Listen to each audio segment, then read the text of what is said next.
If you're a professional journalist in the year 2022, there is one surefire way to get yourself in hot water at work and earn the scorn and disapprobation of your colleagues, and that is by reporting the news. As Dasha Burns of NBC has discovered after becoming the first media member to conduct an in-person interview with Pennsylvania Lieutenant Governor and U.S. Senate candidate John Fetterman, since he suffered a stroke back in May. As you assuredly already know, Fetterman's medical recovery has been something of a hit-and-miss affair, if we're putting it charitably. He has a great deal of difficulty speaking intelligibly, and he struggles so badly with processing information auditorily that he's basically incapable of conducting a conversation with another person in the traditional sense of the term. In the interviews that he has done since the stroke, they have always been highly stage-managed exercises done remotely, where Fetterman has a monitor he can look at so he can see more or less in real time the words of the question that he's being asked. Which is to say, if he can't read the questions visually, he simply is incapable of comprehending what the other person is saying to him. And when his campaign agreed to do this sit-down interview with NBC News, they stipulated that he has to be outfitted with a monitor and a closed captioning device, and so he was. For her part, the reporter, Dasha Burns, probably didn't think she was going to kick off a firestorm of controversy and become the most hated reporter on the face of the earth just for remarking that, well, yeah, when he doesn't have the closed caption thingy, Fetterman is incapable of speaking extemporaneously or having a conversation with another person. She was in the studio with the anchorman, Lester Holt, doing the little introductory spot that you do before you play the interview, and Holt specifically asks her, what were your observations of his cognitive state when you were just chatting each other up before they brought out the monitor and began the interview? And Dasha Burns, bless her heart, naively forgetting that her career would probably be over if she answered the question honestly. She answered the question honestly. Quote, because of his stroke, Fetterman's campaign required closed captioning technology for this interview to essentially read our questions as we asked them. And Lester, in small talk before the interview without captioning, it wasn't clear that he was understanding our conversation.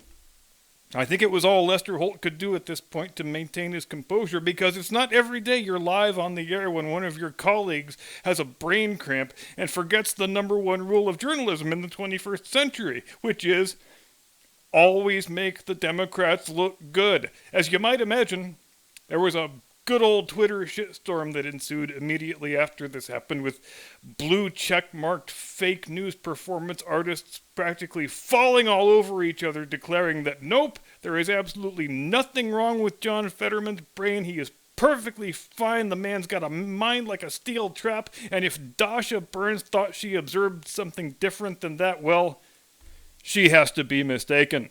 Either that or whatever happened must have been her own damn fault. And you might be thinking at this point, but what about NBC News? Didn't they at least come out and defend their reporter for doing an honest bit of reporting after she came under this avalanche of scorn and vitriol from her own fellow colleagues? Nope, they did not. NBC News has been totally silent on the matter, just like they were silent when Brian Williams saw that dead body floating past his hotel room window in New Orleans, just like they were silent when the helicopter Brian Williams was riding in came under sustained attack from Iraqi insurgents firing machine guns and RPGs and hell, probably nuclear missiles too. In fact, the word is now that Dasha Burns is actually in hot water, and NBC might just throw her under the bus for this monstrous breach of journalistic ethics.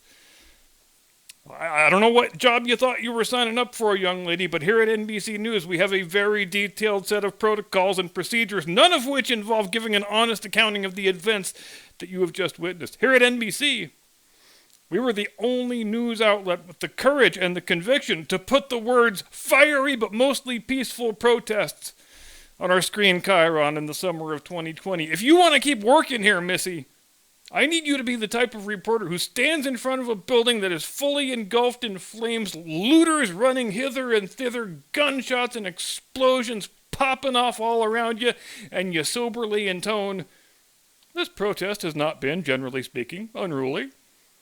Because that is what we do here at NBC News, Dasha. We see the world as it really is, but the world we report on Well, that's a different world entirely. A world where all Democrats are 100% good and virtuous and all Republicans are 100% bad, evil, racist, woman-hating gay bashers who are objectively probably worse than Hitler. Now, if you can't get with the program and start doing journalism the NBC News way, we might have to have an unpleasant conversation about your future with this organization.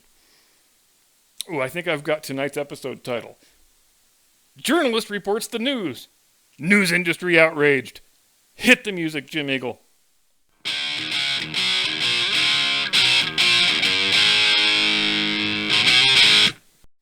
From high atop the battlements of Castle Curmudgeon, where the most popular team sport is kicking around the severed heads of our vanquished enemies, good evening, Mr. and Mrs. America, and all ships at sea. Welcome to the program. I am your eponymous host and humble servant.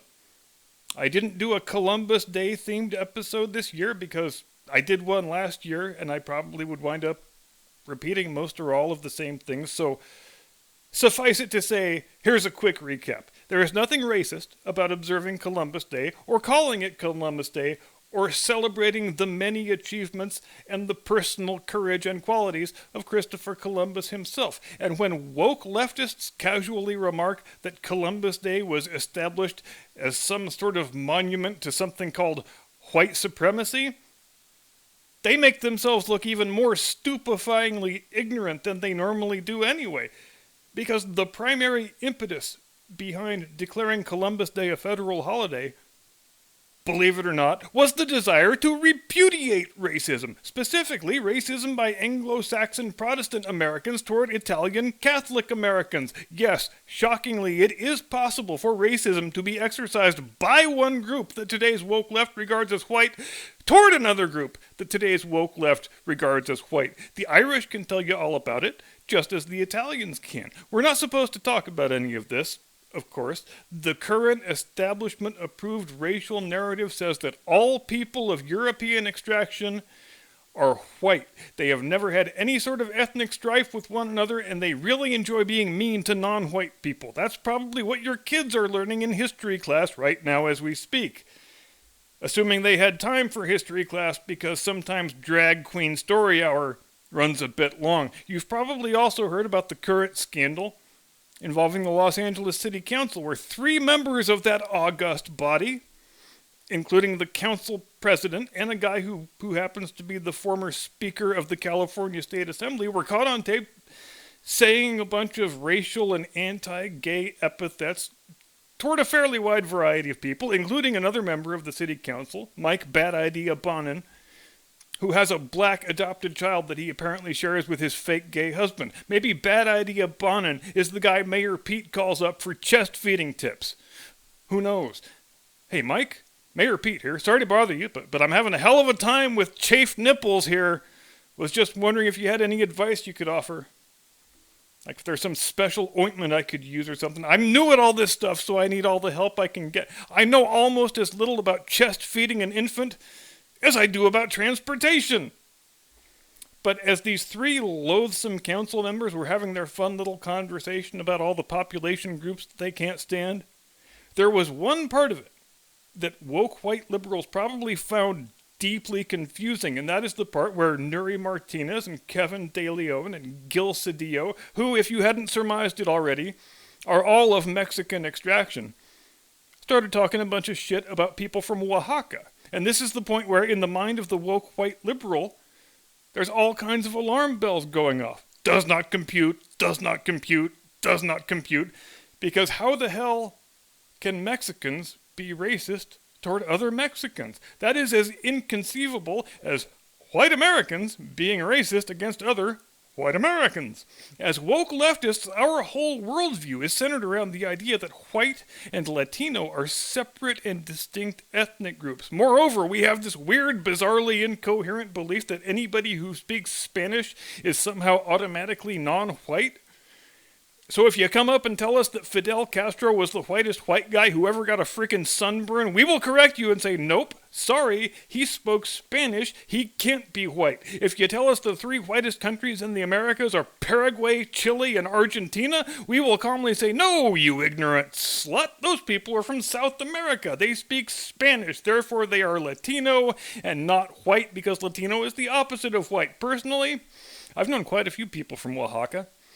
I even know a bit of the Mixtec Indian dialect they speak. I have never met a Oaxacan that I didn't like. Some of the finest people you could ever have the honor of knowing, in my experience, and they deal with a hell of a lot of ethnic discrimination from other Mexicans, and they practice a type of self-segregation that I've really only ever seen with Canadians. Where if you stick 50 random people in a room and wait for half an hour, the Anglophone Canadians and the Francophone Canadians will have arranged themselves into totally separate groups that don't interact with one another. And it's not that much different with Mexicans, as I learned from many years and decades spent on construction sites. Non-Oaxacan Mexicans tend to not like Oaxacans, and the feeling tends to be mutual. The Oaxacans keep to themselves. They speak their own dialect with each other. They eat lunch separately. Every mode of self-segregation that you can envisage, you will see it in practice. So when these 3 Mexican-American LA City Council members started using ethnic slurs against Oaxacans, they simply were articulating a mode of prejudice that is ingrained in their ancestral culture and has been for hundreds of years. So if it sounds shocking in the context of reductive, woke, leftist racial politics, then that's a good object lesson in the stupidity and the incoherence of dumb, reductive, woke racial paradigms like those in which these people traffic. Nuri Martinez has already resigned as the president of the council, but she still has her seat for the time being, as do De Leon and Cedillo. But all 3 are under increasingly stiff pressure to resign their offices entirely. Do I think they should be forced to resign for this? No, I do not. Because let's face it, if we're going to get rid of every elected official who says offensive things in private, we are not going to have any elected officials left. And besides, trigger warning, I don't really care if some elected official harbors some ethnic prejudice that I find objectionable. Because why the hell should I? What the hell difference does it make? Do I think these 3 council members ought to resign as just generally speaking? Hell yes, I do. But they should resign because they're corrupt, incompetent buffoons who have turned the nation's 2nd largest city into a filthy, rotten, crime-ridden dystopia where decent, law-abiding citizens can't walk the streets without risking life and limb. Being a racist is not worse than wrecking a city. I'm sorry, it just isn't. A person who privately harbors regrettable attitudes on matters of race or ethnicity is not rendered automatically incapable of being an effective public official. But a corrupt, incompetent buffoon is a corrupt, incompetent buffoon, whether he is a racist or not. We have done incalculable harm to the fabric of our society and culture, in my judgment, by this mistaken belief that a racist is the worst possible thing a person can be. If you surveyed, let's say, 100 random American teenagers, and you asked them the question, what is the worst kind of person a person can be? I guarantee you not a single one of them would say murderer, or rapist, or drug dealer, or child sex predator, or genocidal madman dictator, or any other kind of moral turpitude that is based upon one's actual deeds. No. All 100 of those kids would say racist. That is the worst kind of person you can be. And if it's not that, if anything else receives votes in the poll, it would be homophobe or misogynist or transphobe. But make no mistake, 100% of the answers would be based on the thoughts in a person's head rather than the things they actually do. And that is an extremely serious problem. It makes us a morally incoherent society when we seek to micromanage the thoughts in people's heads while giving their actions a free pass. Leave a paradigm in place like that for very long, and you are liable to wind up with some really shockingly inept people making important decisions about everyone's future. If you need evidence in support of the thesis, just freaking take a look at around at the country. If you're giving me a choice between a competent racist and a useless wokester, I am choosing the competent racist, and I don't even care if it's me that he's racist against. That's fine. I have never been harmed by the thoughts in another man's head, nor shall I ever be. The longer we continue down the road of assigning greater importance to words and thoughts than we do to actions and deeds, the more we put free speech on the chopping block. President and semi-animated cadaver Joe Biden has said a lot of pretty shocking things in the 1 3/4 years since he assumed office. But there was none that your host found more shocking and more troubling than when he casually announced that hate speech is not free speech. I'm sorry? Come again? Did you just try to cancel the First Amendment by executive decree? Because that's what that sounded like. I'm pretty sure the whole reason we have a First Amendment is to protect the right of bad people to say terrible things. If hate speech isn't free speech, then free speech is not a thing at all. If the only speech worthy of protection is that which comports to current-day woke speech codes, and the president shares in this belief, that says you don't have the right to say anything that might potentially offend some hypothetical thin-skinned snowflake who's a member of some officially recognized victim class, then what the hell is the practical difference between us and goddamn communist China?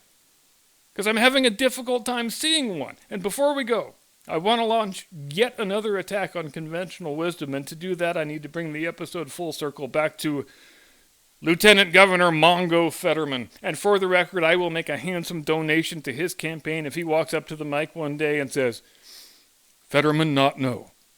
Fetterman only pawn in game of life." Now, for you youngsters in the audience, that is a Blazing Saddles reference. If you've never seen the picture, that's your problem. Republicans are getting the Fetterman thing all wrong by taking the approach that the brain damage from his stroke is the reason why he shouldn't be elected to the Senate. Because, no. The reason he shouldn't be a senator is because his ideas are crazy and stupid and dangerous in the extreme. He shouldn't be a senator because he failed spectacularly at being the mayor of a town of 5,000 people. When you make the whole thing be about his stroke and his brain damage, all you're doing is giving the guy a free pass on the things that actually disqualify him from the office to which he is seeking to be elected. When you make it all about the brain damage, you're creating the implication that he otherwise would be well qualified to be a senator if he just hadn't had that nasty stroke. But that's wrong. It's completely wrong. But why do I bother? Because the Republicans are hopeless anyway. I don't know why I bother giving them free advice that just goes unheeded. It's nearly as bad as talking to my kids. And that's just about all I've got for tonight, my lovelies. What say we do this again Friday? I'm game if you are. Thank you very much indeed for watching. I appreciate it. Jim Eagle appreciates it. Tim Eagle appreciates it. Doesn't he look appreciative? Say hi, Tim. So until next we convene, have a pleasant tomorrow. Hug a Oaxacan if you happen to see one. Do not comply. Get off my lawn.